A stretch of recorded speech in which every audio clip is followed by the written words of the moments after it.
How to fix sign-in network error in Android mobile. So if you want to fix your sign-in to network error on your Android mobile, then what you need to do is first you need to open up your settings. After opening your settings, you need to just go with your SIM card and mobile network and then select the SIM card in which you're facing the problem. And once you've selected your SIM card, you will have an option of manual settings. Under your SIM card, you just need to simply go and enable your manual settings. Or you can just simply go and restart your device, and after restarting, your problem might be fixed. Or just remove your SIM card and then again insert your SIM card and it will fix your problem.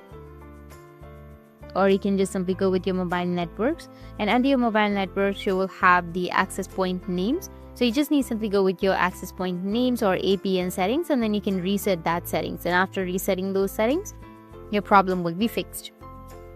That's it, and if you have any questions, feel free to comment below. Thanks for watching.